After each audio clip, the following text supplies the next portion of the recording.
20 hours from Singapore to O'Hare International with a stopover in Taipei, a business-class flight that was little better than a cattle car called economy. And even on my birthday, hardly alarmed me. Returning to Chicago for a brutal meeting with the head of our international stocks and shares trading desk didn't bother me much either. Trying to anticipate what would happen back home did, though. We landed a little after 8:30 a.m. and I caught a shuttle to the nearby Chicago Sheran Suites hotel. I had booked the room the night before, so it was available immediately. I dropped my stuff, showered, and headed to the gym. I worked out with weights for 30 minutes, ran on the treadmill for another 30, and then went to shower. This time I stood under the jets for almost 15 minutes before turning off the hot water and dousing myself with cold water until I was almost frozen. Anyone will tell you that April in Chicago can't be called warm, but I endured until my teeth were chattering, then 5 minutes of hot water to warm me up, and I was as close to waking up as I could possibly be. I headed to the restaurant for the American breakfast I'd missed so much for the past 4 months. Between pancakes, scrambled eggs, bacon, and sausage drenched in maple syrup, I drank 4 cups of coffee and headed to J.P. Morgan on Dearborn Avenue, where my appointment was set for 10:30. I took the elevator to the 8th floor, where the private banking suites were located, and walked through the lobby, showing my ID. From there, I was escorted to one of the small conference rooms and asked to wait. So that's how they wanted to play it out. There were 2 cameras covering opposite corners of the room, and I'm sure they were watching me. I tossed my leather briefcase and laptop onto the table, ignoring the polished wood, and walked over to the window. I stood there staring out at the street without moving. They left me there for more than 17 minutes. I know because I reached 1020 Mississippi. In all that time, I didn't move an inch. During my many trips to the Far East and Southeast Asia, I learned a few things. One of them was face. Not to be afraid or show weakness no matter what. Joe Rutledge, Vice President of International Stock and Commodities Traders, walked in, followed by Samuel Young, our corporate lawyer. If it had been just Joe, the meeting would have turned into a brainstorming session on fixing the problem and plugging the bleeding. If it had been Samuel alone, it would have been about how to cover the bank's ass in legal terms. But it was the 2 of them, so someone was going to get fired, and that someone was me. Adam. It wasn't without a handshake. He gestured to a seat and they decided to sit across from me. The battle line was drawn. What the hell happened in Singapore? It wasn't really a question. We sent you there to provide stability for the young ones, and instead, you approved the purchase of $300 million worth of stock in a brand new company listed on the Singapore Stock Exchange with no data other than they claim it's a good idea. Yes. Yes to what? Yes. His face turned from ruddy to purple, and a vein protruded on his forehead. Perhaps you'd care to elaborate? Look, Joe, it's all in my report. The CEO prospect was top-notch.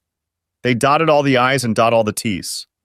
The management team from top to bottom is made up of experts in the field with nearly 200 years of experience. In addition, the project itself is 50 years in the making, and those numbers have been confirmed by Deloitte and KPMG. I sighed. The oceans have been fished dry, and their aquaculture project is one of the most technologically advanced on the planet and backed by real know-how and capabilities. Then why is their share price falling? He exclaimed. They went public at $17 a share, and now they're trading at $9.55. He tapped his finger on the table. And what did you do? You went out and bought more. Yes, because there will be a rebound, and if the price reaches 25, as my team and I are forecasting, we'll have half at 17 and half at 9.55. That's a potential profit of $267 million. That's almost 90% profit. He didn't understand the whole picture. Joe, we own 25% of all shares.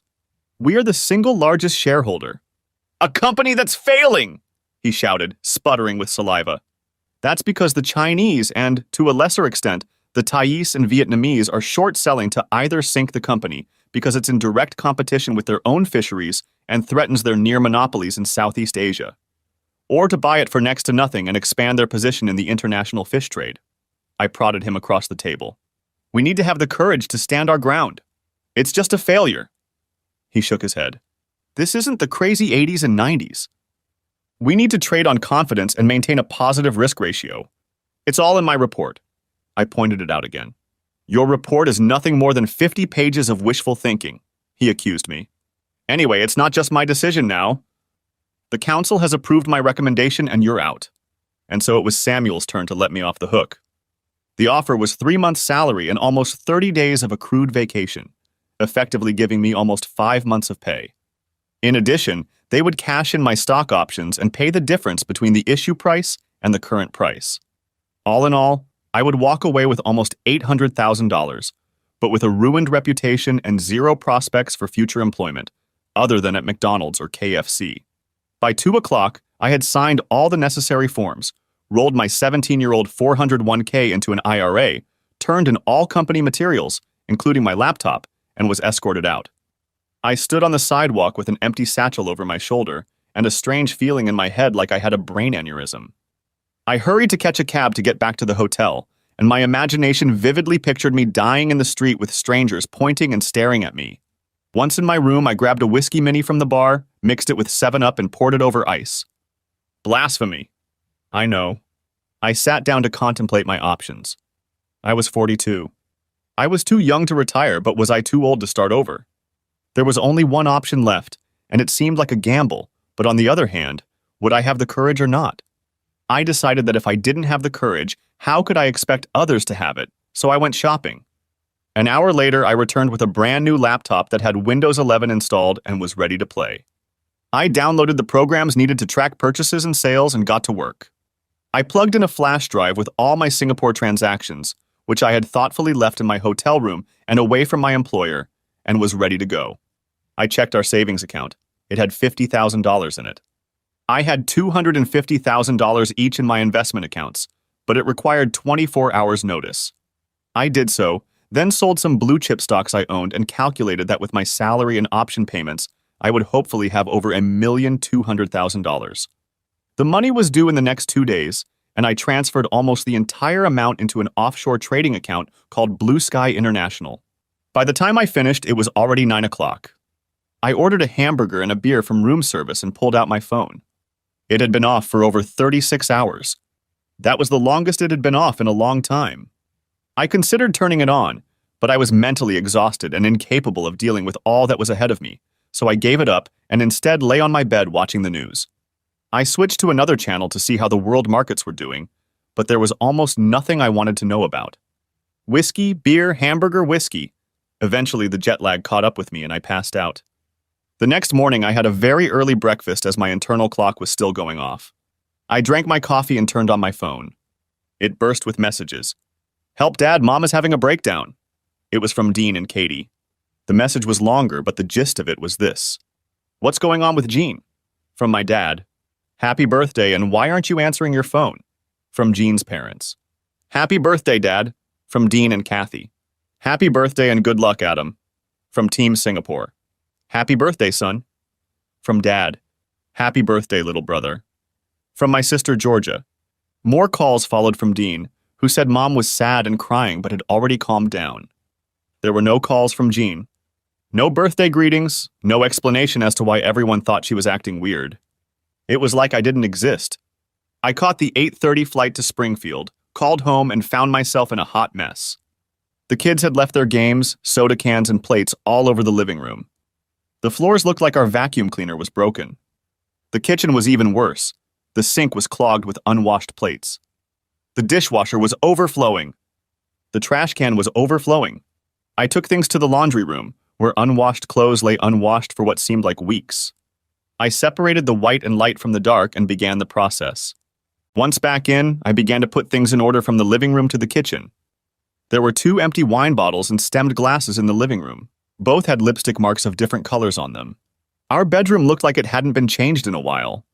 I put on clean sheets, changed the duvet cover, and ventilated the room. The children's rooms were indeed cleaner. Dirty, but cleaner. Being in cleaning mode, I packed, and did the rest. I vacuumed the floors and emptied the trash cans. It was almost 3 hours before I thought I had gotten things done, so I headed to my office to turn on my laptop. The first thing I did was check the Southeast Asia Aquaculture, CA rate. It was down to $9.37. That was almost 2 points down for the day. We'll see what kind of balls I have once my money is in the till and I can enter the market. I called my dad. My mom died 5 years ago of breast cancer. We discussed Jean. He said she had seemed sad and depressed the last 2 weeks. He said she was heartbroken, but for no apparent reason. Strange. I checked our bank transactions, but there's nothing unusual. It just keeps getting weirder and weirder. I checked the messages on our home phone, but nothing unexpected there either. I dried and folded my clothes for a bit, then decided to see what we had for dinner. The short answer was nothing much. I went into the garage and reconnected the battery to my Audi A6. I pressed the start button and the car started the first time. I went to the local supermarket, bought some essentials, and came back with a set of groceries to make Thai green curry and jasmine rice. I boiled the rice in water and coconut milk with a bit of ginger to give it extra flavor. I stir-fried the chicken strips with zucchini, Asian eggplant, chopped lemongrass, fresh minced garlic, a bunch of Asian basil and fresh cilantro leaves with fresh green chilies. I added a can and a half of coconut milk, 2 tablespoons of green curry paste, and the zest and juice of 2 limes. A tablespoon of fish sauce and finally a teaspoon of sugar to balance the sourness, and let boil. I chopped 4 spring onions, fresh coriander and basil leaves to garnish the dish with them, set the table and poured myself a beer. I was halfway there when Jean's car pulled up in the driveway, and the kids, spotting my car in the driveway, ran into the house screaming that Daddy was home. I hugged them both at the same time and kissed them over and over. I told them how much I missed them, even though we Skype a lot. Tears came to my eyes and Katie sobbed in my arms, clinging tightly to me, her whole body shaking. Dean was a little more subdued, as befitted his almost man status. We stayed like that for a long time. When I looked up, I saw that Jean was looking at us. At me. There was a strange, almost wistful expression in her eyes, and a couple of tears rolled down her cheek. She waited until I stood up, cradling our children in her arms, and pulled me close and kissed me gently on the lips. "Welcome home, Adam." There wasn't much enthusiasm in her words, and her body language indicated some sadness or discomfort. Her eyes didn't linger on me for very long. That smells nice," she sniffed. "What is it?" "It's Thai green curry," exclaimed I. Dean and Katie looked at me incomprehensibly. "I don't know what it is, Dad, but it smells really good." Dean smiled and hugged me again to the nods and kisses of Kathy, who had her arms around my neck with her legs off the ground. "You two go clean up and get ready for dinner," ordered Jean. "Hurry up. You'll have plenty of time with your father afterward." She came in and gave me a gentle hug and a kiss on the cheek. "You look exhausted, Adam." She visually assessed my condition. "How come you're back so soon?" "I thought you were going to be there for another 8 weeks." "Turns out the bosses didn't like some of my initiatives," I admitted. "I just got fired." She blushed. Then her mouth opened and closed like a fish out of water. Well, it's..." She fumbled for a word. "Unfortunately," she managed to mutter. "We'll see." "How?" "We'll figure something out." "But what about you?" I stared at this almost stranger standing in front of me. I'd been married for 15 years, and she acted more like an acquaintance than my wife. "Are you okay?" I thought her eyes clouded over, but she blinked and squared her shoulders. "It's work." She tried to smile, but it didn't quite work. "The market's down." That wasn't what I'd heard. "There are changes going on at MRE. There's a lot of pressure on everyone." She spread her arms out to the sides to show how huge. At this point, the kids washed up, came down the stairs, and rushed back to me. "We'll talk later." She turned toward the kitchen. We gathered for a meal. I served and arranged each plate, then poured Jean and me a cool California white. Dean insisted on a can of Mountain Dew, and Kathy asked for water. We sat down at the table and ate dinner as a family for the first time in 4 months. I told the kids stories about Singapore, about the lifestyle and some of the activities I was involved in. They were almost exclusively part of team-building exercises and included dragon boat races, indoor golf, ninja tag, and combat archery. It was all a lot of fun. After emptying their plates, Dean and Kathy disappeared together and returned, smiling, holding a wrapped present. "Happy birthday, Dad." Jean's hands flew to her mouth. I kissed my children to the sounds of "Oh my God" emitted by Jean. "I'm so sorry, Adam." I totally forgot. I was about to pounce on her and remind her that I had given her gold diamond earrings for her birthday. But instead, I focused on the kids. I opened my present. It was a Brothers in Arms set. I loved that show and had always said I wanted to have a CD collection. I kissed them again. Their wide smiles matched mine from the pleasure of giving and receiving. "I'll bring you a present tomorrow, Adam." Jean was embarrassed and remorseful. I waved him away. "You don't have to," I said magnanimously. "Being home with my family is all the present I need." Dean and Katie threw themselves into my arms again with cries of, "Love you, Daddy." We sat at the table talking for an hour or more, but eventually they had to go do their homework while Jean and I cleaned up the kitchen. "What's going on with you, John?" "You're not the person I know." She jerked her hand sharply, as if to stop me, and then her shoulders slumped. I don't know, Adam. I guess I'm depressed. You've always traveled so much and for weeks at a time. Last time it was too long. She looked me in the eye. You're not here. We hardly live the same life. Tears streamed down her cheeks. I feel lost. I reached out and wrapped her in a bear hug. She resisted for a while, but then she gave in and let me hold her and sobbed softly. We stayed like that for a while. I wanted more. I wanted to solve the problem. But she wouldn't let me know that she wanted anything more than to be held. She was right, though. Over the past 6 years, since I'd been promoted to supervisor, I'd found myself in the unenviable role of problem instigator for young, inexperienced teams. We discussed it and agreed that we would have to make sacrifices, with the ultimate goal of both of us retiring when I turned 50 and enjoying a life of leisure and travel. She gently pulled away and suggested I spend some time with the kids. I started with Katie, going over her homework, then did the same with Dean. After tucking Katie into bed, I kissed her goodnight and then walked over to Dean. Mom's not okay, Dad, he said with concern. She's crying and hardly doing anything around the house. She even forgot your birthday. He looked back at the door to make sure we weren't being overheard. I think she's having a nervous breakdown. There were tears in his eyes. Please fix it, Dad. I nodded, even though I had no idea what was going on or what to do about it. As I walked down the stairs, I heard her talking quietly on the phone. She heard or saw me and passed out. Who was that? I raised an eyebrow. One of the girls from the office. She ended the conversation. We looked at each other. She didn't back down an inch. Whatever was bothering her, she wasn't going to discuss it, but she looked like she was angry. Angry at me and trying to hide it. I decided it was a much more serious problem, but I could already feel the jet lag kicking in again, and I still had so much to do. It was 9:30 when I went into my office and checked the Singapore Stock Exchange. They were 13 hours ahead and had been trading for 2 hours already. CA was trading at $9.90. The stock was up a little. I went upstairs and waited for Jean to finish in the bathroom. She washed her face, brushed her teeth and hair, and walked into the bedroom wearing an oversized t-shirt, as she often did when she bothered to wear anything. I cleaned myself up, brushed my teeth, rinsed myself off, and climbed into bed. I reached for her and she tensed for a moment, then pressed herself against me. Please, just hold me, she whispered in a thin voice. I hugged her for a very long time. This was not the woman I knew. Something was fundamentally wrong, but what? Had I been away too long? Was the separation too hard? But she never said anything, not once. Had she fallen out of love with me? Fallen in love with someone else? Had an affair? And then I had a terrible thought. What if she's sick? What if it's a terrible disease and she doesn't know how to tell me? All these thoughts swirled without end. But finally, the jet lag and all the high emotions of the last 2 days took their toll, and I fell into a heavy sleep. I had dreams in which I chased a nameless and unknown shadow but couldn't catch it. I woke up at 4:30 still feeling tired and sick. I decided to go for a run and promised myself to buy melatonin pills from the pharmacy to bring my circadian rhythms back to center time. I was on the road for about an hour, and when I returned, I found Jean gone, carrying a short note asking me to feed the kids breakfast and drive them to school. It was still early, so I went to check my bank account. The money from JP Morgan had cleared, and I transferred it to my offshore account. I checked the CA shares, and not only had they lost their previous gains, but they were trading at $8.99. They weren't exactly in free fall, but on an escalator leading downward. I was faced with a choice. Fix my marriage or fix my financial future?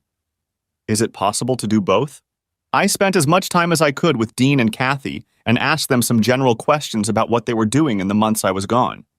The answer was that it was nothing much, except for some corporate activities with my mom's boss, Anthony Miller. They played miniature golf, went to the movies, and out to dinner. Kathy didn't notice anything, but Dean must have noticed my face and jumped up. He was always with his daughter, Evelyn, Dad. He defended himself. She always said Mom was such a big part of the company, like we were all one big happy family. Katie nodded in agreement. Yeah, Aunt Evelyn was always with us, she agreed. I smiled at them all and told them I was glad they hadn't stayed home and enjoyed life while I was gone.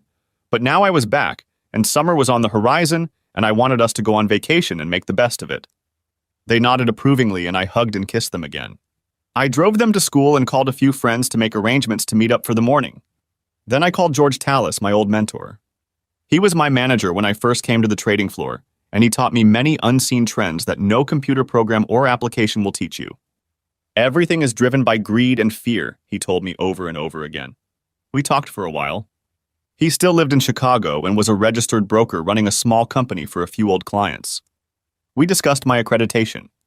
I was registered with the SEC and was a member of FINRA, as well as registered with the Illinois Securities Authority and had signed an AML, anti-money laundering compliance document.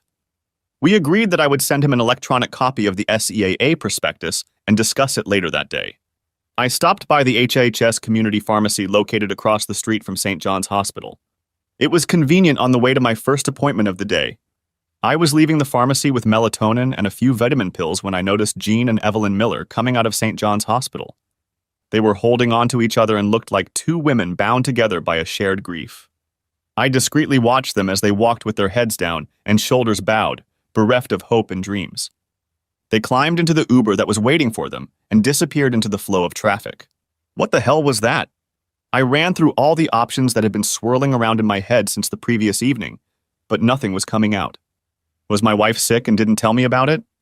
Was Evelyn sick? They looked grief-stricken and clinging to each other, but not sick. Neither of them looked sick. Maybe it was a mutual acquaintance? They looked too emotionally attached to the pain to be mere acquaintances. A friend, then? No, more than a friend. A lover? Yes, quite possibly a lover. But a mutual lover? Whatever and whoever it was, they both shared a deep affection. Say it, my mind insisted. Were they in love for each other? Maybe, but that wasn't it. Shit! So now what? So I did the rational and logical thing, or at least as rational and logical as was possible under the circumstances, and went to the meeting. I talked about the possibility of participating in CAA and left nothing out, including getting fired. At the first meeting, Julian Knowles said he would contact me later, after he discussed it with his investment club. The second meeting was with Aaron Goldstein, an old-fashioned retailer with a lot of money. He liked the idea immediately, and after spending some time at his computer shifting money around, he agreed to transfer $10 million into my trading account after the paperwork was completed. I was having coffee at Starbucks on Monroe when George called. He liked the prospectus and had a group of interested investors. We agreed on a sliding scale commission structure so that the higher the yield, the higher the commission percentage. I called my dad and discussed the COA opportunity, and he said he'd like to invest $100,000. He would wire the money the next day. I then discussed with Gene the whole situation I was in. He fell silent, and I mentally saw him scratching his head. My father's reasoning was slow and methodical. He worked as a risk analyst for one of the major insurance companies in the state. When he responded, it was with concern. Her behavior resembles that of a woman in mourning. Well, she wasn't mourning her mom or dad. They were both disgustingly healthy and lived in Arizona. Apparently, they liked the warm, dry climate. She had no siblings, and her few cousins were scattered all over the country and were almost strangers. We talked for another long time while I questioned his thoughts, and finally I had to agree with him. He bowed out, but not before telling me that he would send me the number of a private investigator whose services they had regularly used in the past to investigate insurance fraud. I went home, called my contacts in Singapore and Southeast Asia to get an update on sentiment in the country, and recreated the risk assessment profile for CA. It turned out to be virtually the same as my report.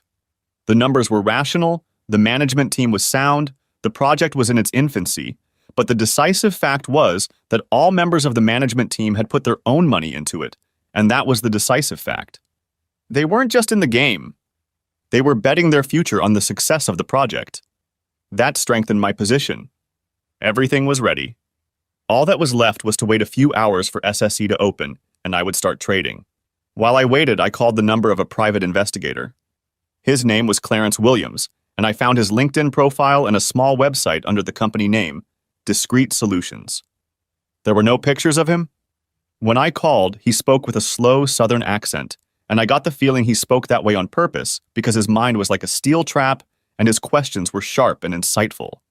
He asked for an advance of $5,000 and said that since my father had referred so many cases to him in the old days, he would start the next day. When everything was ready, I began to drink coffee, waiting for the time to pass. My nervous energy had peaked. Dean and Kathy came home late from sports practice, and I spent as much time with them as I could, but explained that I had important business to attend to. Jean arrived looking tired but more determined than the previous evening.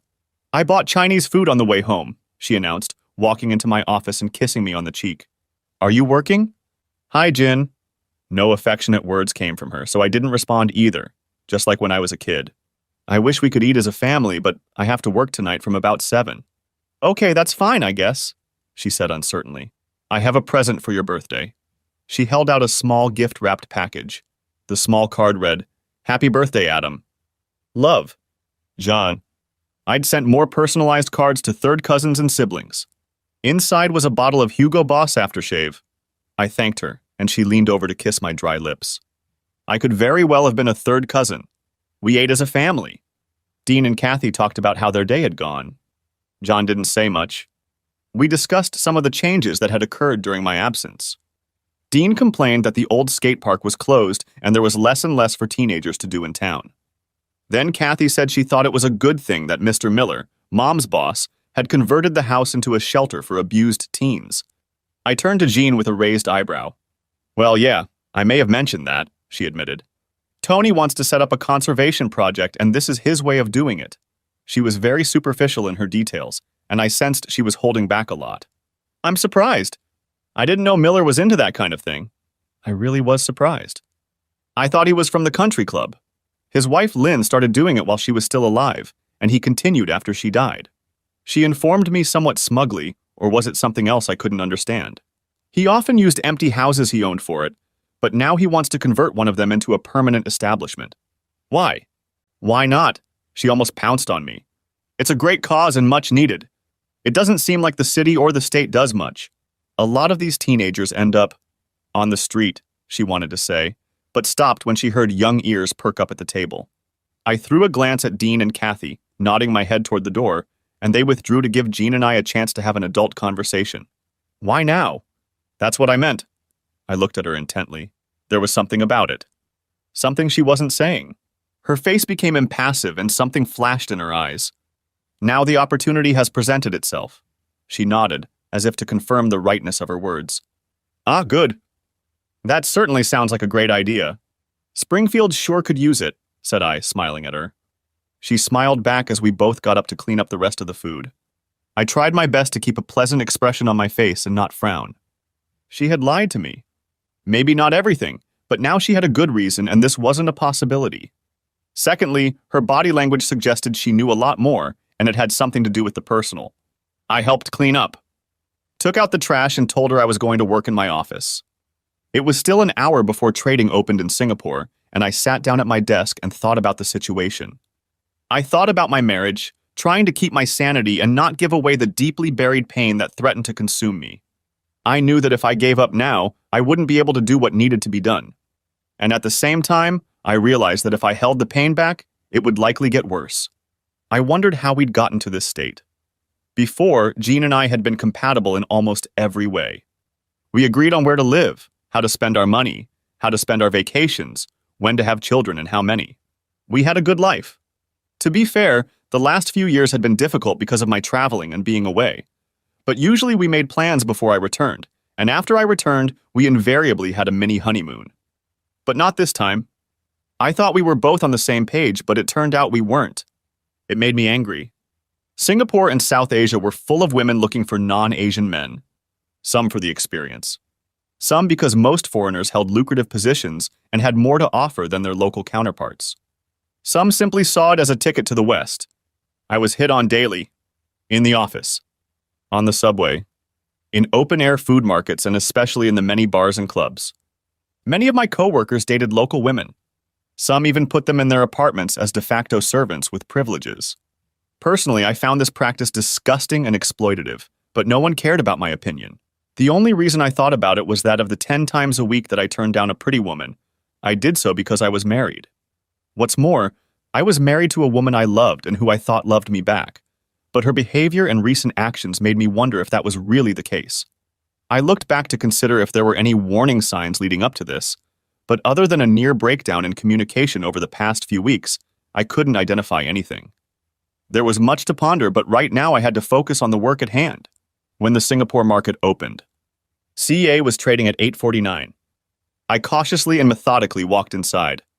There were many sellers and very few buyers, and any large purchase could cause unrest. I had over 30 million to play with. My contacts and George's contacts were top-notch. They trusted our expertise. God help us all. My first purchase was for 5 million from an unknown person. Then an avalanche of stocks hit the market as worried investors hoped to unload and salvage what they could. I was willing to bet it was my old company dumping shares at the urging of the head office. I kept buying at 5 million each, expecting the price to stabilize, but it was in free fall and kept falling despite my purchases. Someone was selling stock they didn't have in hopes of buying it back at the end of the day cheaper. The price continued to fall as panicked investors tried to get rid of their holdings in hopes of getting 25 or even 20 cents on the dollar. The price hit the $5.61 mark when I made my last purchase of $15 million. With our $30 million, we had purchased a little over 10% of the total number of shares listed. This meant that we could appoint someone to the board of directors, since we owned a significant block of shares, if we decided not to sell them, but to hold on to them and make a profit. I called George and we both drank whiskey over the phone. My choice was an 18-year-old J.P. Weiser's Canadian whiskey on the rocks. George, being an old and old-fashioned guy, poured himself a 10-year-old Bull Eat bourbon. Our purchases ended up encouraging some investors sitting on the sidelines to buy at this bargain price. As a result, by the time I logged off, the price had steadily climbed to $8.72. The short sellers were stranded and lost money. I wiped my eyes and looked at the time. It was almost 2 o'clock in the morning. After cleaning myself up in 5 minutes, I quietly climbed into bed and passed out from the melatonin pills I'd forgotten in the car. I woke up late the next morning. Everyone was downstairs. Dean and Kathy were finishing breakfast. John was on the phone. I heard her say something about time is of the essence. When she saw me, she said goodbye to the person on the phone. Work. She shrugged exaggeratedly. She poured me a cup of coffee. You must have been up late? I nodded, taking a sip. So, did the trade or something go well? I mimicked her and shrugged unresponsively. She had no idea that everything but our house depended on CA. It's still early. We'll have to wait and see. I waved it off. Okay. She walked over and kissed my cheek. You still look tired. I'll take the kids to school. With those words, she walked out of the kitchen, calling out to Dean and Kathy as she went. They shouted bye and love you, Daddy, and left. I poured a second cup and headed to my office. I checked the stock price at the close and was pleased to see that they had gotten a late rally as market sentiment turned and closed the day at $10.14. Those who held the stock had to be pleased. Those who were short selling must have bathed in blood. Good. It was time to stabilize the stock and start trading to its potential, away from the games being played by hostile entities. I washed my face and started sending out emails and making calls. My first order of business was to catch up with our investment crowd. To do this, I started with the Miller Real Estate website. It was business as usual. A vision and mission statement with testimonials from happy sellers and buyers. There was a section about the company's social responsibility program, the essence of which was to help teenagers in trouble. They called it New Horizons House. They claimed to provide housing, food, training, counseling, and help troubled teens find jobs, finish school, get off the streets. I couldn't find anything else on their website, so I went to Facebook. I found Anthony Miller on Facebook, and it turned up a lot of pictures of his cars and vacations and people he knew and interacted with. There was also a recent group photo from one of the corporate events. The entire MRE team was there, Anthony standing in the center, with his daughter Evelyn sitting to his left and Jean on his right. Two things stood out. He seemed to have lost a lot of weight and looked much older and, if not worse, haggard. The second thing I noticed was that Jean was holding his hand and looking at him instead of at the photographer. It didn't mean anything because you can read anything into moments like that in a Renoir painting, but still... I looked through Jean's Facebook pages and there was nothing much there but a few old photos and posts of the family, including the two of us, at a time that in my mind had come to be defined as better times. There was nothing but good news about her work, school, and sporting events. Everything was so banal and mundane that it held no interest.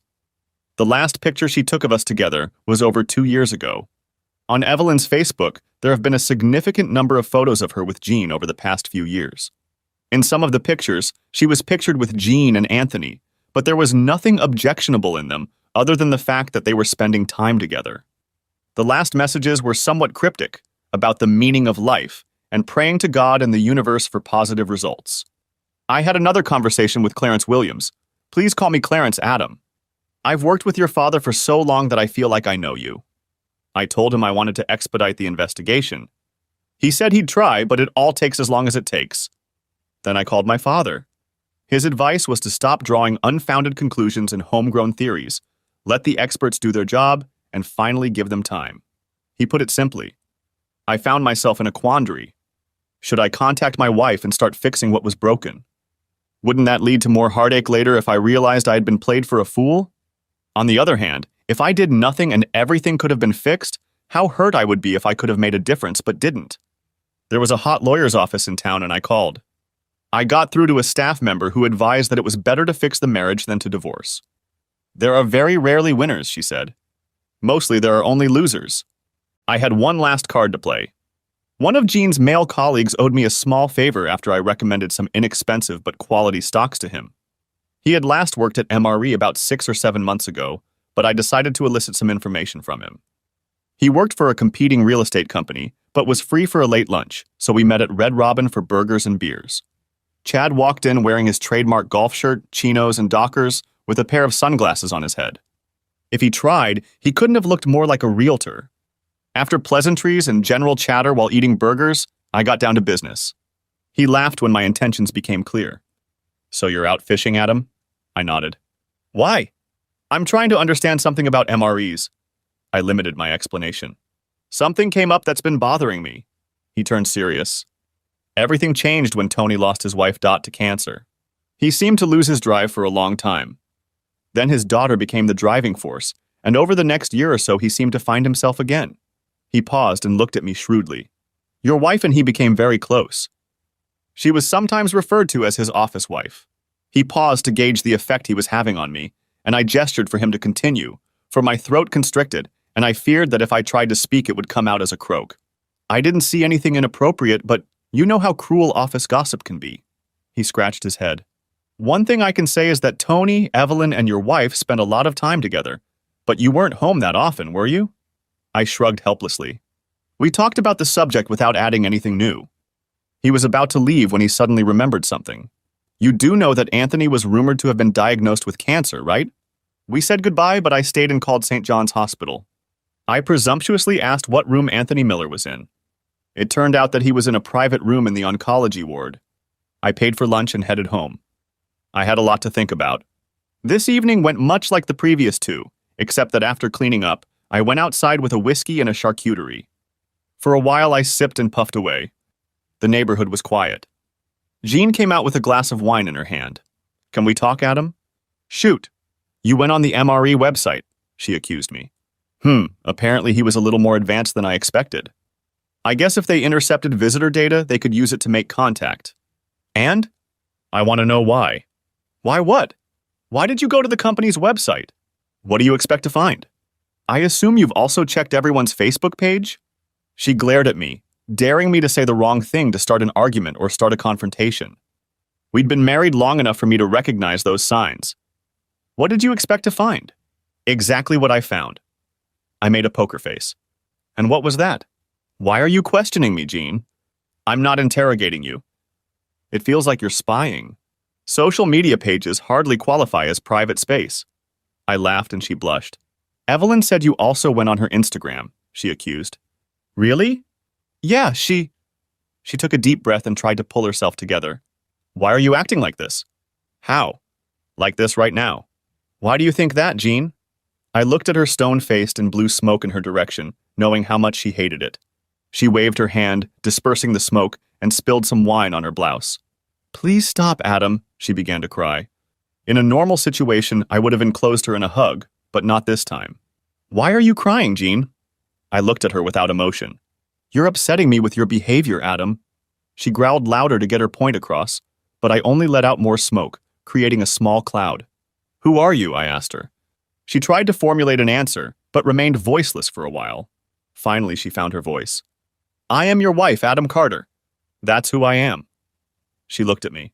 I'm not sure. I stepped back as she gasped and ran into the house. I finished my drink and went to my office to work. CA's stock was rising strongly and had risen to $11.92, and it looked like the trend was going to continue. George and I talked it over and agreed that this was a trend, not a spike. I stayed online and continued to monitor the activity in the market. With the exception of the blue-chip stocks, which were in a mild uptrend, the rest of the market was volatile, but within expected boundaries. CA was the only stock showing significant upward movement, but yet it was still far from its listed price. It seemed that we were seeing some profit taking on the part of those who bought low. I texted one of my JP Morgan team members, and he admitted that they had managed to dump about half of the stock at 50 cents on the dollar, but my former boss Joe Ratledge told me to hold the rest and wait, as the trend looked positive, and maybe they could eventually come out in the plus side. We both laughed a little. He said that JP Morgan might eventually want to rehire me and fire Ratledge. That night I grabbed a spare blanket and slept on the fold-out couch in my office. The next morning I checked the closing prices on SGX again and was pleasantly surprised to see that SEAA had closed at $13 and a few cents. The trend continued as predicted, and our investors doubled their money. Now, if we had managed to reach the predicted $25, we would have made over 300% profit. I made breakfast and called the kids to eat while I drank coffee. I completely ignored Jean all morning and then drove the kids to school. After dropping them off, I headed to the gym and went to IHOP for a very late breakfast. I made some calls, and when I got home, I had a 2-hour meeting with George. We talked about starting a combined brokerage company with offices in Springfield and Chicago. We discussed the idea and agreed that he would begin working on the structure and equity in the new business, and I would develop a plan to go to market.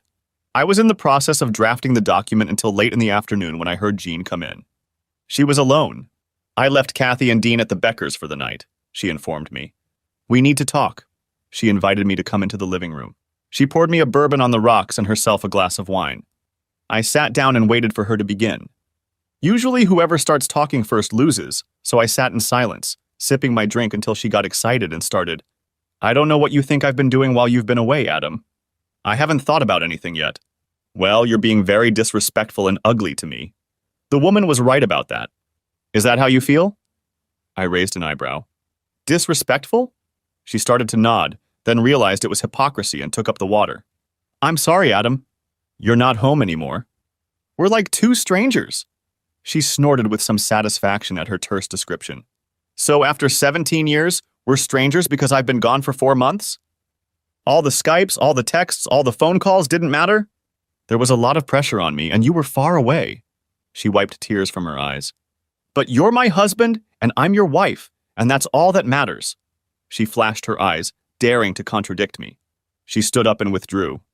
I sat there sipping my bourbon, wondering if this woman had lost her mind. I heard her cell phone ring as she spoke, unable to make out the words. Soon all I heard was the murmuring of the water in the bathtub. It was some time before she came downstairs. She was wearing a soft, knitted gray dress that ended a palm above her knees, a pair of black shoes, and a single string of pearls I had bought her in the Far East a few years ago. Go take a shower and get dressed, she told me.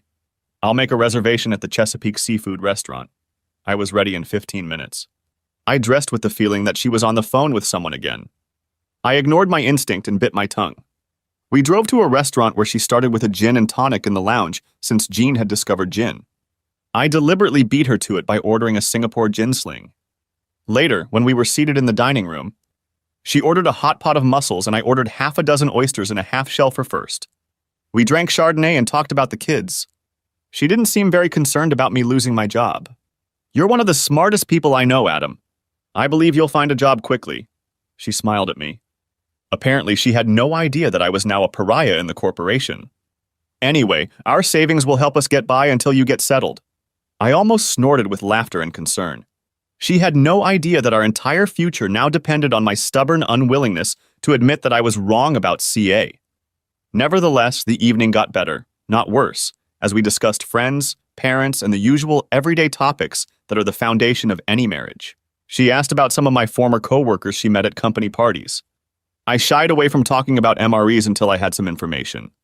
Then it was time for the main courses. I ordered the captain's platter and she ordered the lobster. She treated me to wine and I drank it, wondering if she was trying to get me drunk. Because if she was, she had succeeded. The evening passed easily as we basked against each other. I have to say that if she was having an affair or cheating on me with someone, she did a great job of showing me how much she missed me.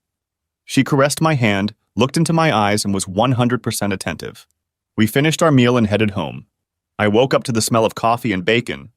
I pulled on my sweatpants and went downstairs.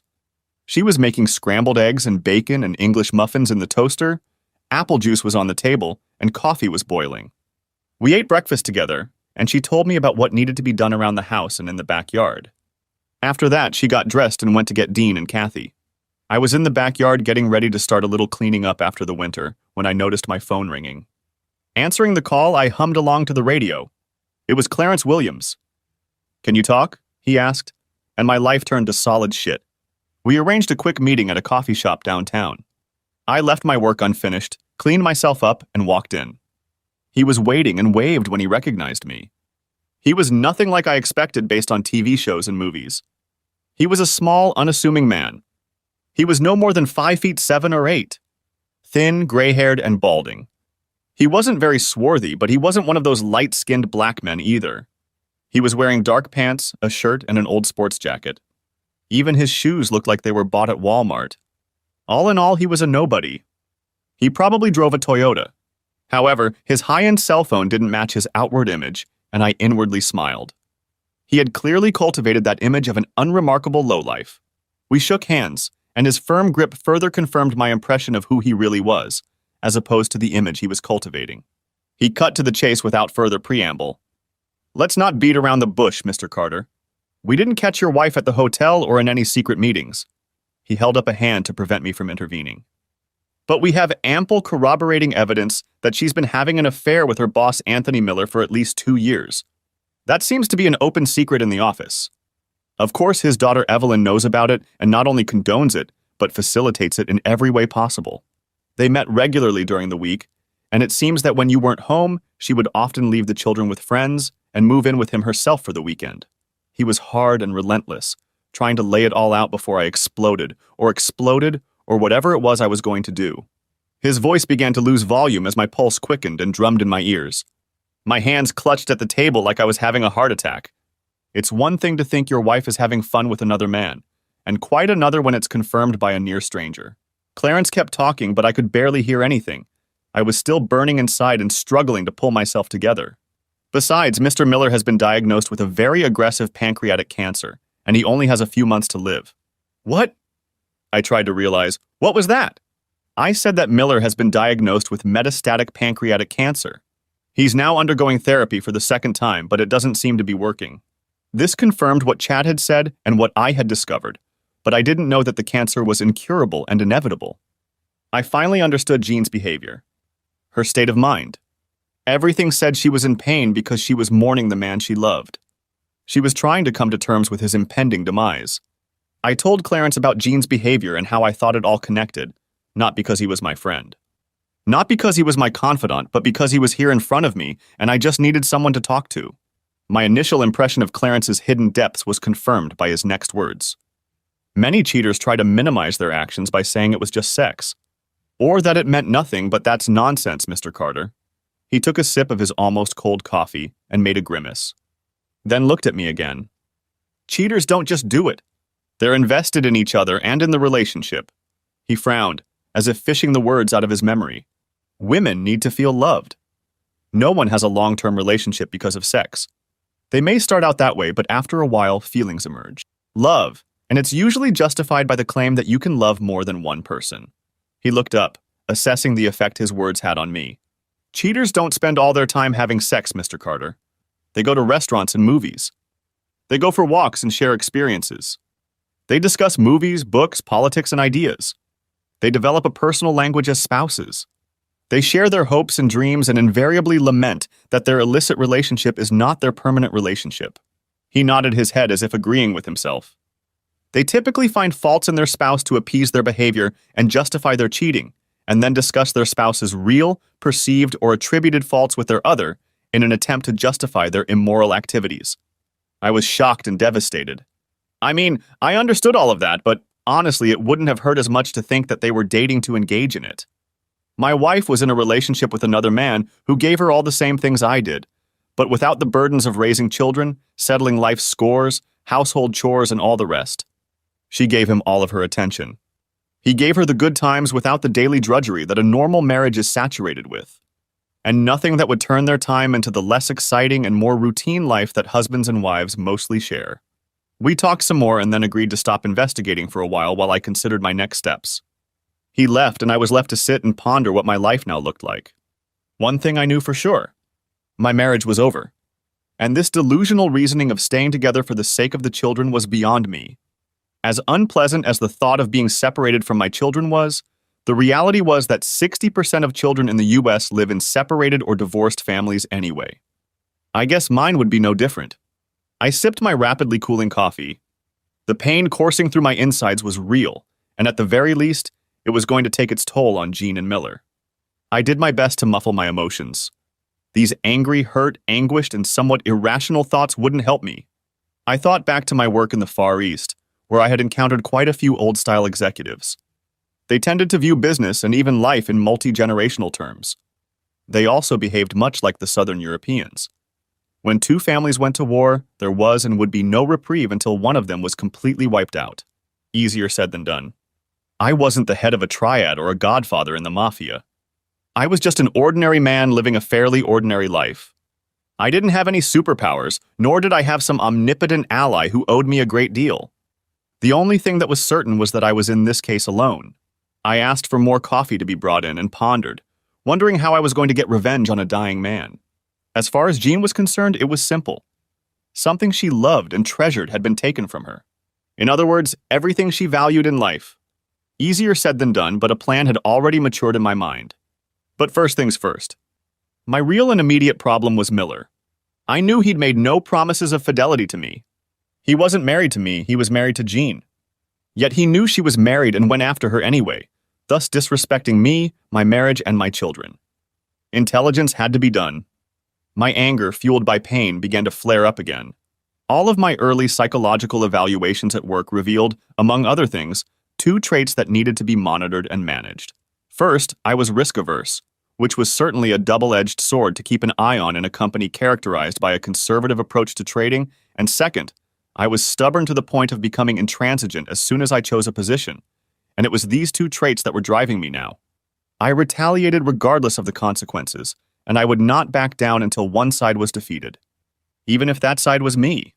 The embryo of a plan began to form in my head. I called Clarence and, without going into detail, asked him to find as many troubled women as possible that the Millers had helped through their program. It wasn't a fully formed plan. It was mostly just another fishing trip, but I was catching big fish. In 2014, I was transferred to our Kenya branch for 3 weeks, and on a free weekend, I joined a local team for some deep-sea sport fishing in the Indian Ocean. There I learned some valuable lessons.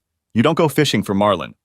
First, you fish trolling with brightly colored bonito spoons, the local name for a small tuna known in the US as false albacore and in Hawaii as kava kava. You lure the live musky fish toward you, then thread a line through it, bait hooks along the length of its body, and catch a marlin using it as live bait. On that trip, I was both successful and saddened to see a marlin fighting for its life, and vowed that it would be my only attempt at big game fishing. But the lesson learned from catching the marlin gave me a plan. I drove home, doing breathing exercises until I came to my senses and could pretend I was in the same mood as before. She still wasn't home, and I went about the business I had left undone. Later, she came back with Dean and Kathy, and we fired up the grill and cooked steaks and corn on the cob with coleslaw and warmed baguettes. I spent the day as an active father and a dutiful and loving husband. I was two people living in one body. A warm and loving man on the outside and a cynical bastard on the inside.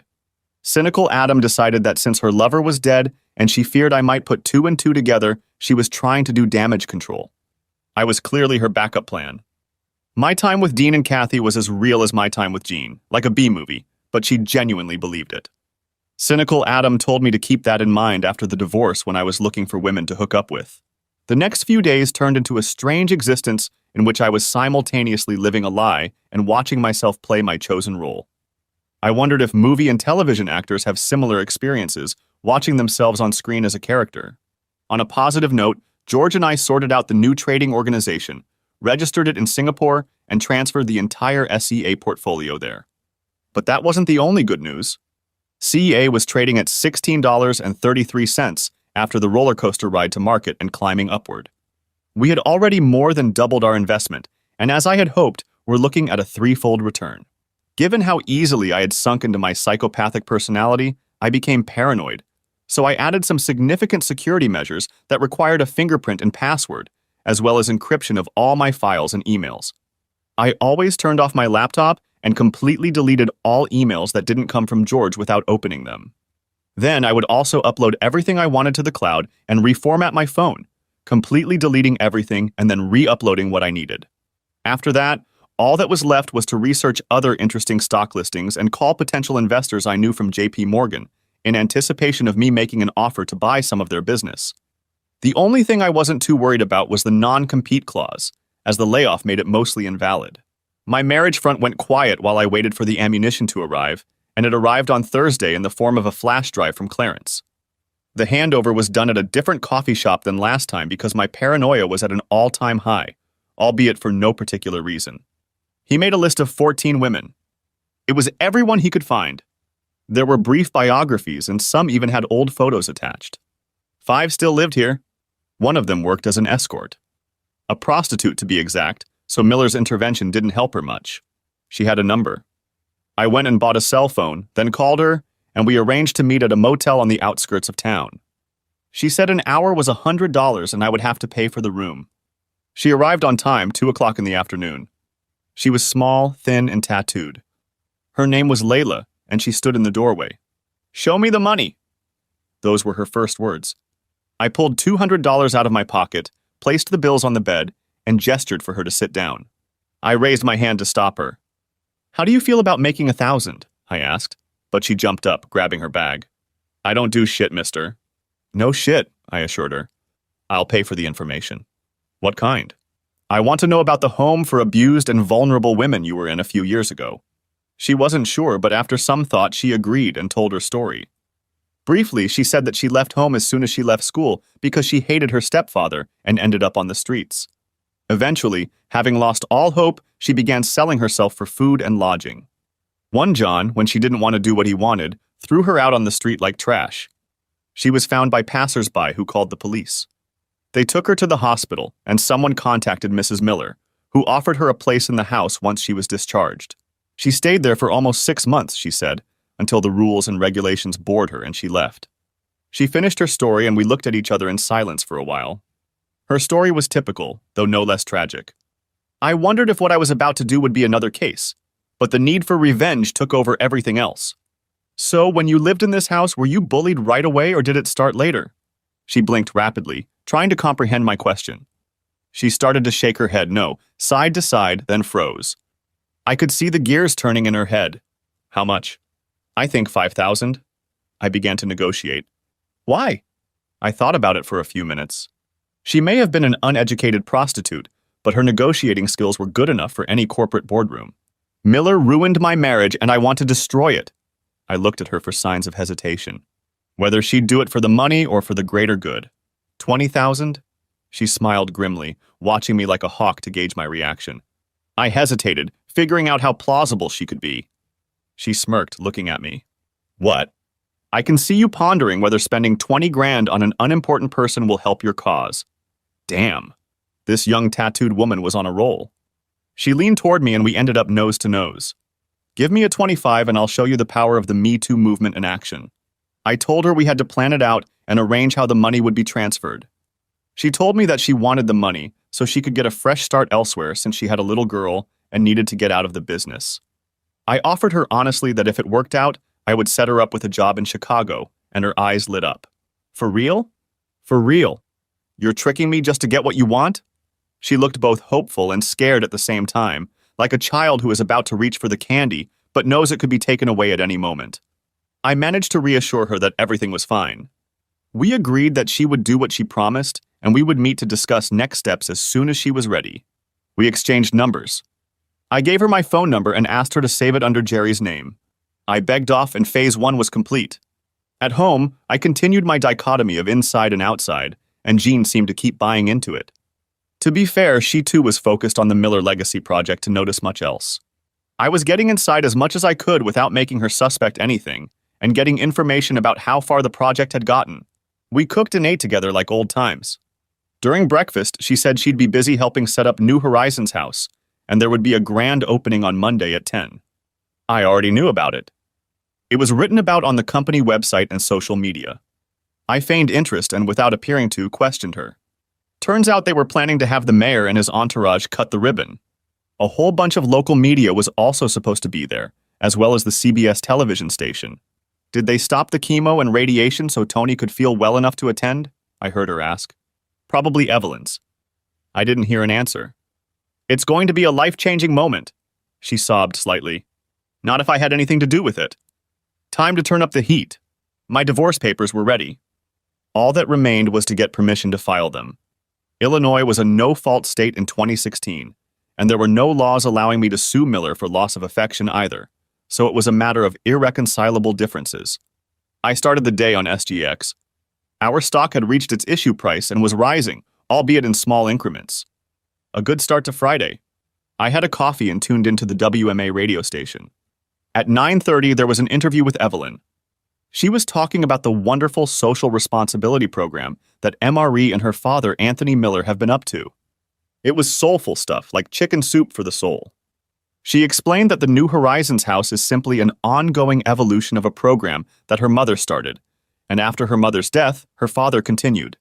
Now there was an opportunity to turn it into a full-fledged project with full funding, but obviously it would work better with community participation and donations. The host spoke almost enthusiastically about the value of the project and then asked listeners for their opinions. WMA listeners spoke favorably and some promised to donate. The presenter promised to put donation information on the WMA homepage, and Evelyn said there are details on the MRE website and on the New Horizons website.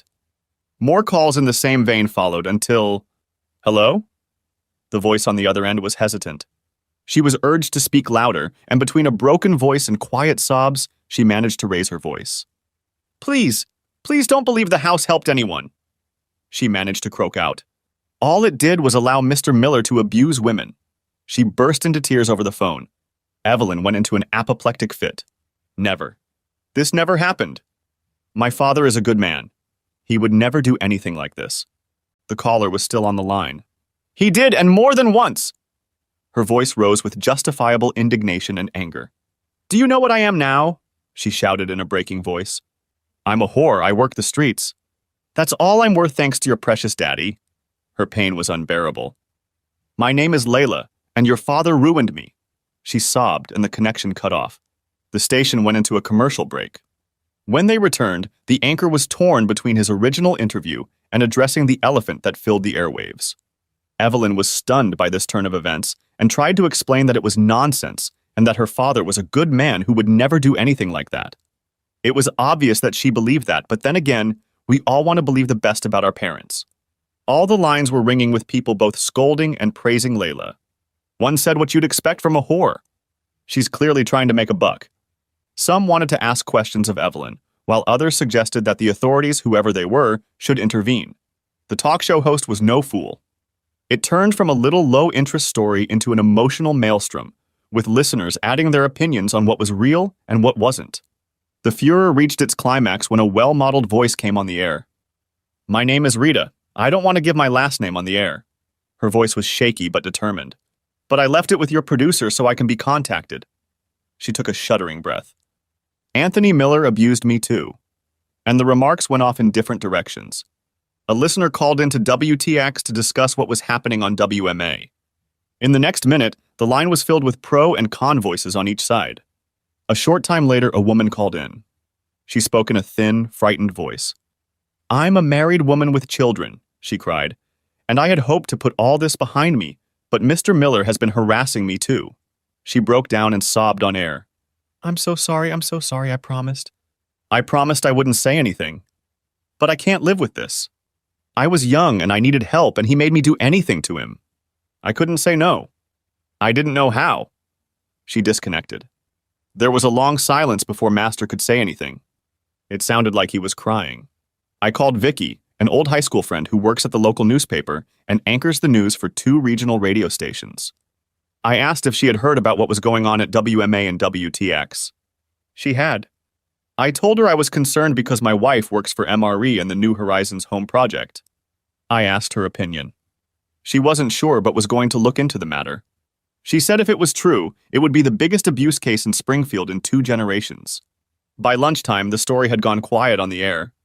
None of the radio hosts wanted to offer an opinion. However, social media and Twitter in particular went wild. At first, opinions were split 50 and 50 for and against, but within hours it turned into a fierce witch hunt, and woe betide anyone who sided with Miller. Hundreds and then thousands of women took to the platforms to tell their stories of abuse from a variety of sources. Some were detailed, others were nothing more than an admission of "me too." Some were so graphic that they could be categorized as X-rated. Within hours, it was impossible to distinguish truth from nonsense. The information went viral and spread not only across states, but entire continents. I passed out with a massive headache. I reached for the Tylenol. The day was early and the kids were still in school. From the stress and emotions I had experienced, I was sweating and feeling dirty. I undressed in the laundry room, walked naked to the shower, and collapsed under a stream of warm water. I sat down and cried like I hadn't cried since my mom died. In fact, I cried harder. Losing my mom was a knife to my heart, but it was a knife to my soul. I had crossed a line that could no longer be crossed.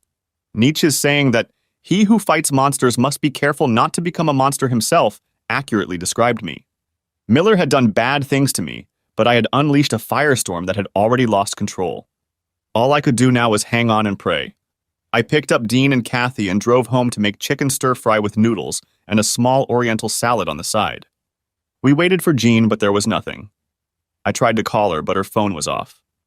We finally ate, and I put a plate of food for Jean in the microwave and a small bowl of salad in the refrigerator. Dean, Katie, and I sat down to play the Forbidden Island board game, and Jean was still gone. By 10, the kids had gone to their bedrooms, and I was alone in the living room when she came in. She looked like she'd just been through the ringer. The shadows over her eyes were streaming. Her hair was a mess, and she had the aura of a woman whose world had just crumbled. "You heard?" She sighed with a shudder. "Have you heard all the nasty things they say about Tony?" She groaned, collapsing into a chair. I handed her a large brandy, which she gratefully accepted, drinking half of it in one gulp. "Yeah, sounds like your boss is a predator," I told her in an even, emotionless voice. "Where there's smoke, there's fire." "No, Adam. He's a good man? He would never do anything like this. Time to get to phase 2. "Jean?" She looked up from her brandy. "You obviously didn't know the man very well." "You don't know me."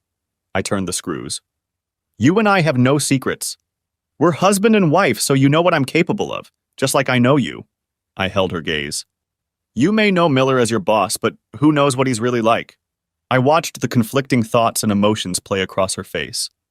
No, he's a good man. He would never do anything like that." "I would know." I threw her a helplessly confused look. "But how is Jean?" "How do you know?" "I mean, he's your boss, your coworker. He could be hiding a million secrets." "I haven't interacted with him that much, but I always felt like he was hiding something. He's the kind of guy you wouldn't leave alone with your wife or daughters." She sighed. "And he, has he ever tried anything with you?" She turned white and I pretended not to notice. No, never." "How can you even ask that?" She tried to snark at me, but ended up just looking dumbfounded. "Because you're a pretty woman, Jean, and if what they say about him is true, he must be very immoral." She burst into tears and looked deeply into her glass of brandy, but found no answers there either. She finished it and headed upstairs tiredly. She said hello to Dean and Kathy and said goodnight, and then I heard the shower running. I finished my cognac and headed to bed. By the time she got out of the shower, I pretended to be half asleep. She came downstairs in her robe. I climbed out of bed and made my way to the landing. She was talking to someone. From the sound of it, probably to Evelyn. She repeated nightmare several times. Then she asked, "But why? Why isn't there more than one woman saying she was attacked?" Finally, she said she didn't think it would go away easily. How right she was. She made a second call. "Hi, Tony," I heard her say. I caught snippets of phrases where she kept telling him that everything would be resolved, and it was some big misunderstanding. I barely heard her remove herself to the kitchen, but I caught her last words. "I love you too." I heard the microwave beeping and she spent some time alone, probably snacking. By the time she got to bed, I was asleep. Saturday, I woke up first and made breakfast and then drove Dean and Kathy to sports practice. When I got home, I was on the phone with Vicky. She informed me that another woman had applied and there were 4 so far. She also told me that her sources in the mayor's office said that the entire project was now considered toxic and was being distanced from it. A number of civic associations soon followed with denials. By mid-morning, the Attorney General's office had issued a statement that they would conduct a full investigation into the matter. By the time I got home, it was gone. The SGX exchange was closed, so there was nothing to do. I talked to George about business and to my father about the state of my marriage. He agreed that it was irretrievably broken. He said he felt sorry for Dean and Kathy, but like the rest of the kids in the U.S., they would learn to cope. I called Jean. "Where are you?"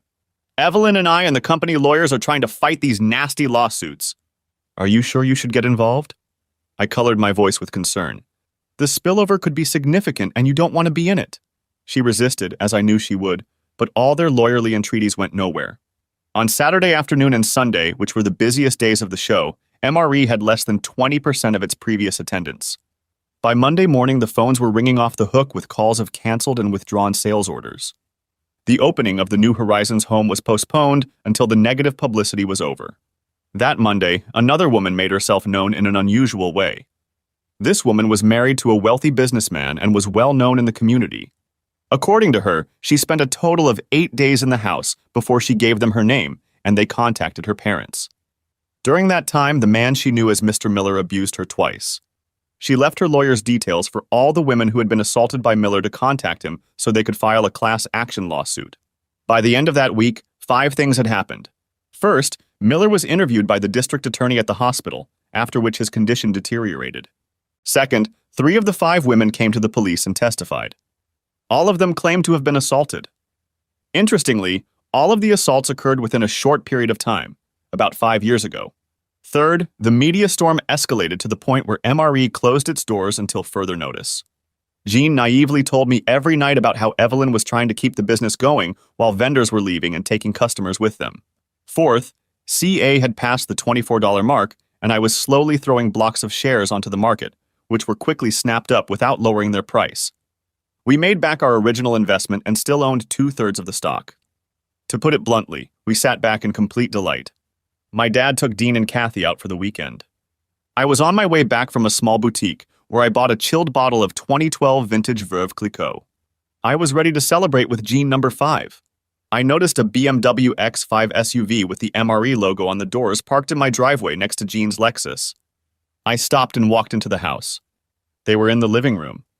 Jean was crying and Evelyn was stroking her back and generally calming her down. "Ladies." I saluted them, walked over to the cabinet where our crystal was kept, and pulled out 3 champagne flutes.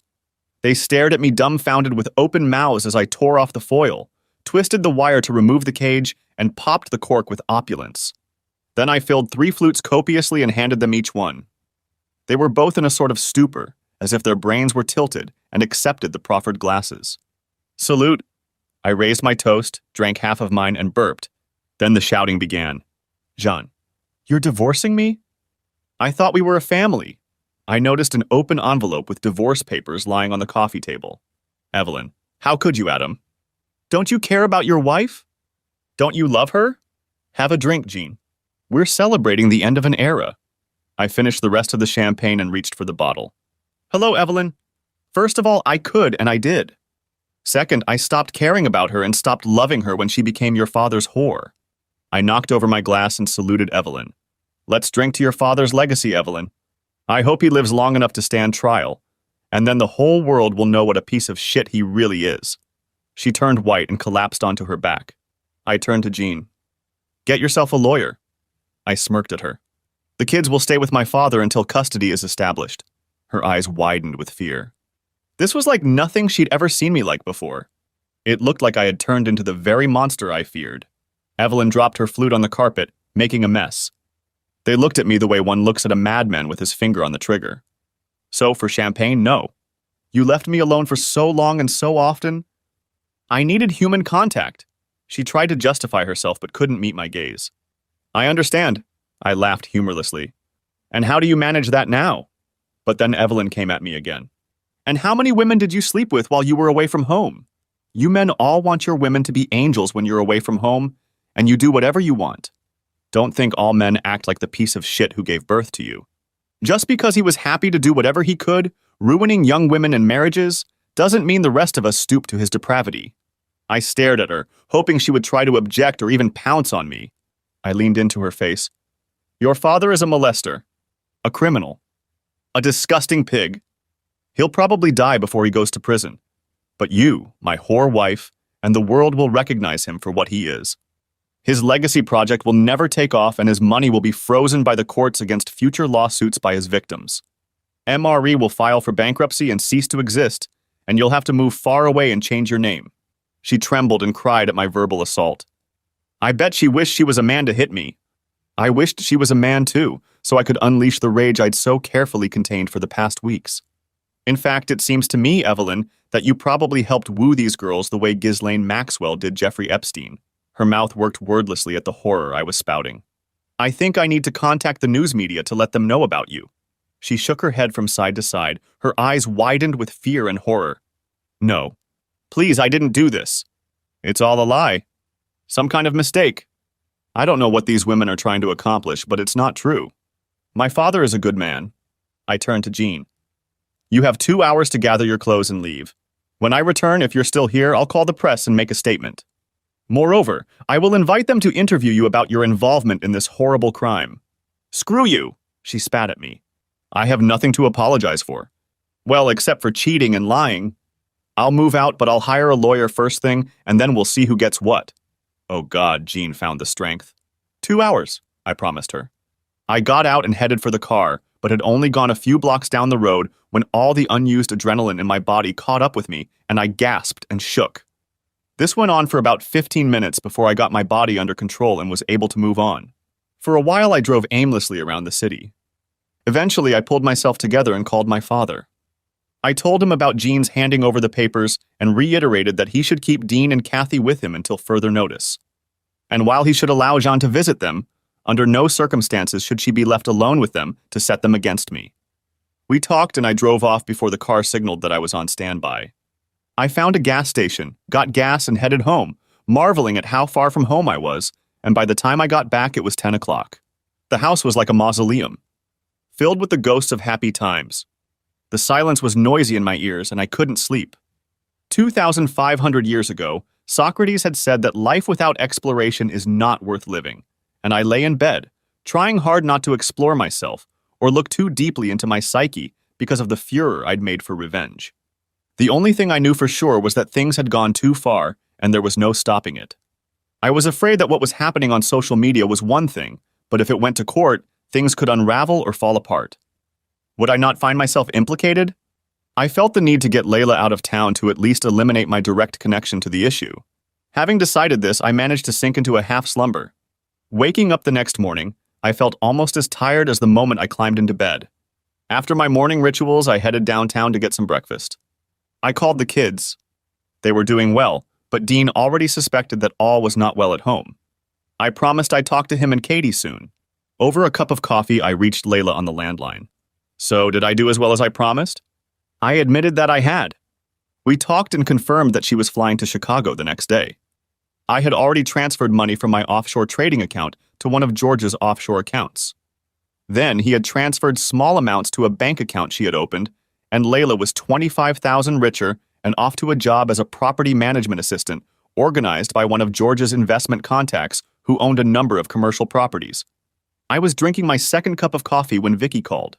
3 women have sued Miller seeking damages, she informed me. The papers will be served on Monday. We talked for a while. She said she and the news editors were surprised by the timing and how the whole story had unfolded. But she reasoned that it wasn't surprising in the current climate. Once the first woman, Layla, who claimed she was a prostitute, got publicity, the rest followed, as in the case of Harvey Weinstein.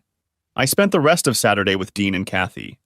I told them that their mom and I would be getting a divorce because she was having an affair with her boss, Anthony Miller. Kathy didn't quite understand what an affair was. Dean understood. She slept with Mr. Miller, Dad? I nodded sadly. Yeah, they've been sleeping together for a while now. Kathy was crying. Dean was unfazed. We packed up and, taking my dad with us, went to the golf course and hit a few buckets of balls. Dean and Kathy used some of my old clubs and both had a good natural swing. After eating dinner, we went to a Greek restaurant and eventually headed to bed. I went back to my quiet mausoleum and had another sleepless night. On Sunday, I got a call from her parents. They wanted to know if there was any hope of reconciliation. For the sake of the child, they said. How can I reconcile with a woman who has been having an affair with her boss for years? I asked. And that one happens to be a maniac. Jean may have even had a part in it. There was a collective sigh. Living in Arizona had weaned them off the bomb that had hit Illinois. It will all be figured out in court, I assured them and walked away, leaving them with a shattered view of their daughter. Life went on, mostly slowly and painfully. Dean and Katie moved back into my home, and my father moved in to help out. This essentially left me with a business that was gaining momentum as George and I were getting lots of positive feedback. At the end of the second week, the hype around Miller had died down somewhat. Vicky informed me that a fourth woman had joined the class action lawsuit against Miller. But not Layla, I thought. That was odd. She was edgy enough and, it seemed to me, mercurial enough to get her piece of the pie. Oh well, that was a mystery for another day. I had a meeting between Jean's lawyers and my lawyers about the division of property. I had set up investment accounts for Dean and Kathy's education out of our combined cash or near-cash assets so they couldn't be touched. My last paycheck and payments from J.P. Morgan went directly into my offshore account, and her lawyers were still trying to get documents from my previous employer. So while they suspected there was some sort of golden handshake going on, they had no idea how much, but it was only a matter of time before they subpoenaed the HR documents. I offered to pay her nothing, as she had a job and was generally making a good living. She argued that there should have been at least $250,000 in cash and near assets. I assured them that they had been lost on unprofitable stocks. Both Jean and her lawyer called bullshit, but I laughed. Take the deal, Jean, or I'll take your house payment down and we'll fight over it until you run out of money for lawyers. I'll cripple you financially. Why are you being such an asshole? She looked at me. I deserve half of whatever is left of our marriage. Go to your second husband and ask him for money, Jean. It sounds like you had more of a marriage with him than you did with me. But you'd better hurry. He may not have any money left after those poor assaulted women get what he did to them. I wish I could say it was all over after that, but it wasn't. Not at all. It dragged on for months, but most of the cards were in my hands, and righteous anger kept me going. She hesitated from meeting to meeting. At one, she was saying that I made the whole relationship between her and Miller look much more serious than it really was. At the next meeting, she blamed me for her behavior. Then she wanted to know why we had to get a divorce and that we couldn't work it out. The next time I heard from her that she was going to give me to the cleaners? At another meeting where I refused to give in, her lawyer said he would get her back in the house immediately. I gave her my biggest grin I was capable of. You better be careful around me, Jean, or I will go to every possible media outlet to expose your complicity in this. She lost her white and turned gray like a heart attack victim. Try it and see what happens to you next. As I left the lawyer's office, I noticed Evelyn sitting in the foyer. She was glaring at me angrily. I smiled at her the way one smiles at the Walking Dead, and her smile faltered and faded. You should have stayed out of this, Evelyn. Well, what you sow is what you reap. 2 days later, Layla was another $5,000 richer, and the local newspapers, Twitter, and the rest of social media were ablaze with the latest revelations that Evelyn Miller had been helping her disgraced father, Anthony Miller. The DA's office has come under fire for not arresting Miller or taking action against his daughter. The DA's office spoke at a media briefing, stating that they were still in the early stages of the investigation. The press didn't hold back, and another storm erupted. The public was still reeling from the story of Ghislaine Maxwell and Jeffrey Epstein. Soon the bloodlust was gripping Evelyn Miller as well. Miller was sued by 4 highly publicized women.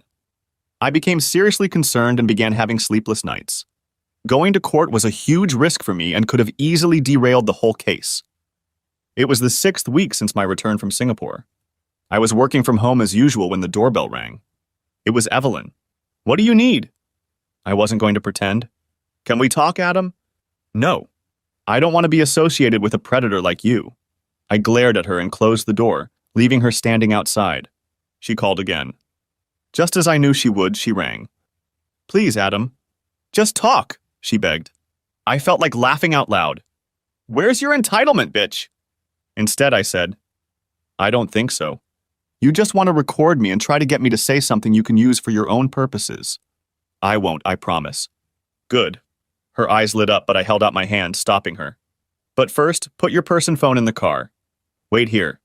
I closed the door, unobtrusively set my phone down, and pressed record. Okay, talk. I let her go and moved to the nearest couch.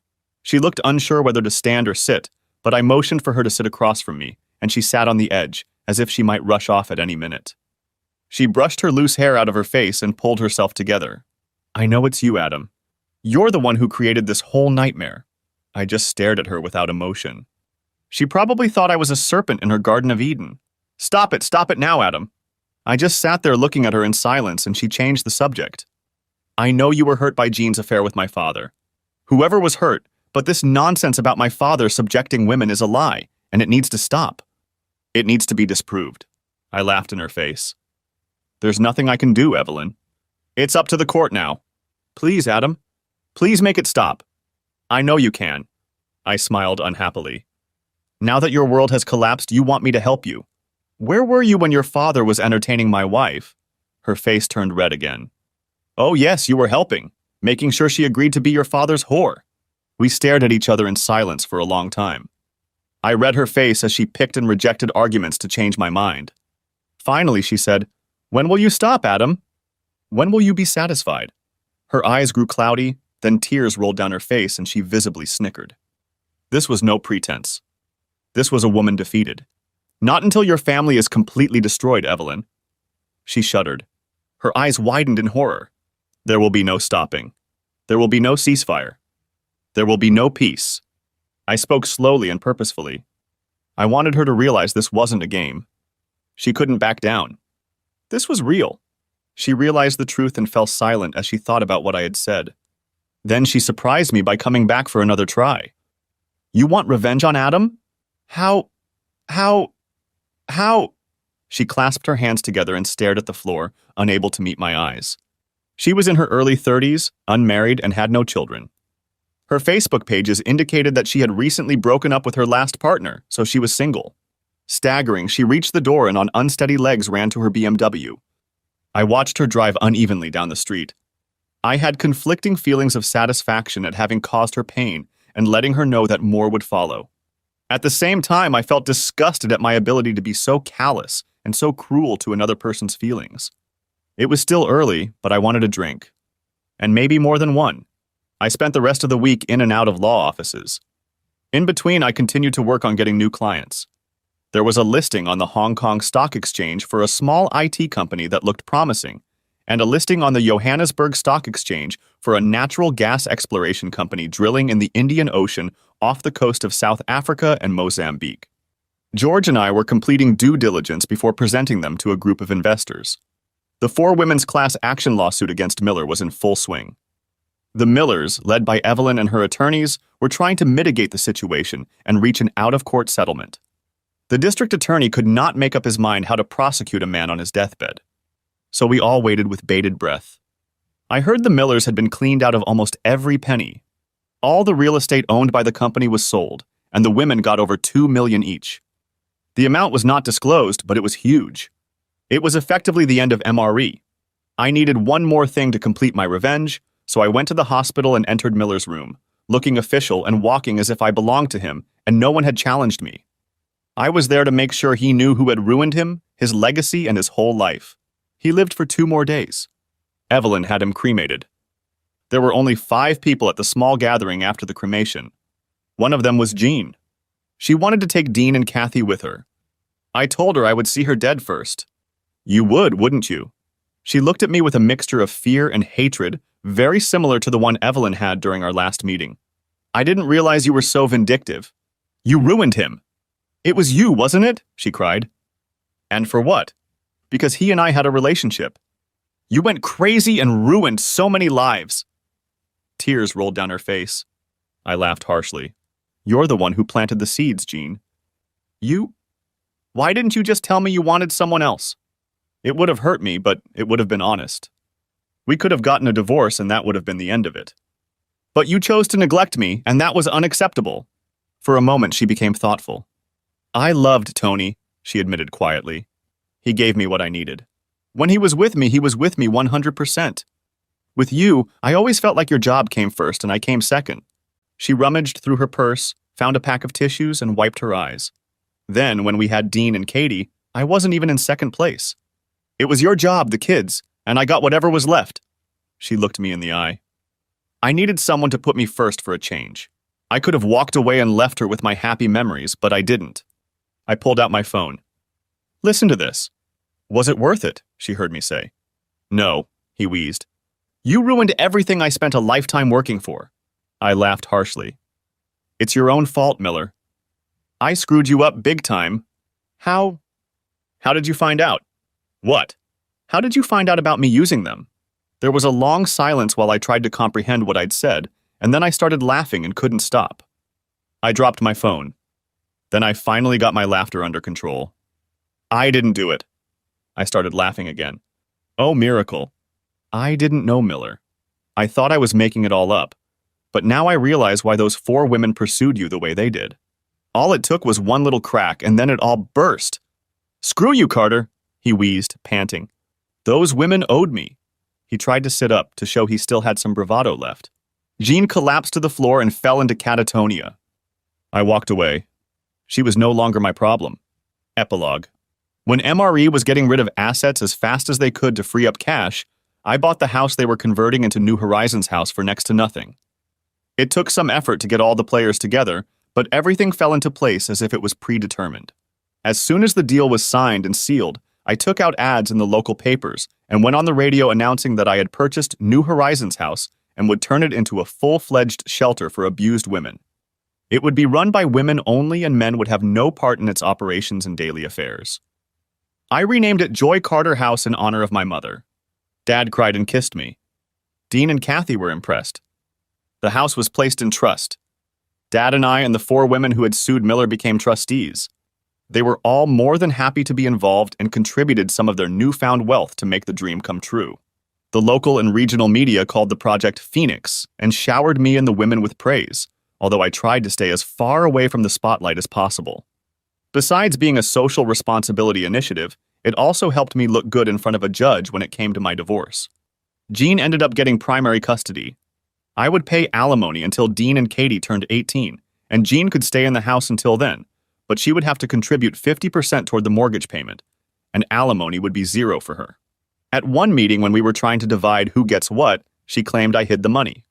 I told her to drop it or I would turn her life to shit, and oddly enough, she did. She became very wary of me, and I could see her carefully choosing her words so as not to upset me. I suppose that's what fear looked like. I told her that she would get a substantial income from the house when it sold, and that was the end of it. It took a while, but eventually we divorced. I bought a 3-bedroom condo so the kids could stay with me. I had them almost every weekend since Jean was back to selling houses, and weekends were her busiest period, so it was good for me. I missed them from time to time as I started traveling regularly again, especially to the Far East. But overall, life wasn't too bad. I laughed at myself. Things were bad, but not that bad. Jean's relationship with Evelyn broke down immediately after I showed her the tape of my run-in with Miller. I also circulated an edited version of the tape of her father's voice confessing everything. It was actually another thing that took on a life of its own, independent of the original intent. Evelyn left a couple months later, and I never heard from or about her again. I met Layla in Chicago. Her real name was Leanne Roxton. She had cleaned herself up and was enjoying her work. Did you know? I asked her. It was like an open secret, she confirmed. No one admitted to the abuse directly. Everyone was afraid that if they were kicked out on the street, it would be worse. Why didn't you tell me about it too? I asked, wondering. She laughed and shook her head. I had no idea, she admitted. Well, for one thing, I wasn't abused or anything like that. I contacted a few women I know and asked them if they'd be willing to say they were abused, and I'd give them $5,000. She glared at me, daring me to object to her mercantile actions. But I had no time to talk. The second woman with whom I was still in touch was Rita French. On the phone, she fell apart and disconnected from me. But when I called the radio station a few days later, when Miller's daughter went on the air, as you heard, the first one was Rita. Apparently, she decided she'd held on to him long enough. She sipped her soda. I didn't even have to pay her. I called her after the radio show, and she said she only vaguely remembered one of the others. But before she could even try to contact her, the Me Too campaign started organically. And once it started, the whole thing just took off with us. You could have made so much money. I sympathized. She shook her head sadly. By the time they sued Miller, I was in Chicago and honestly had no idea what was going on. When I looked again, it was already over. She smiled slightly, remembering what could have been. But you gave me a good start, Adam. Thank you. Well, that was it. My revenge was complete, and against all odds, my actions were justified. It was more than I had expected. I kept telling myself I wasn't a monster, but was I? The Millers were destroyed, just like in a fictional saga. I learned lessons in revenge and executed them in ways I never dreamed possible. Financially, things were looking up for me. The business was growing, and George was starting to talk about me buying him out so he could retire. Dean and Kathy adjusted to life the way teenagers do. Their focus was on school, friends, and sports.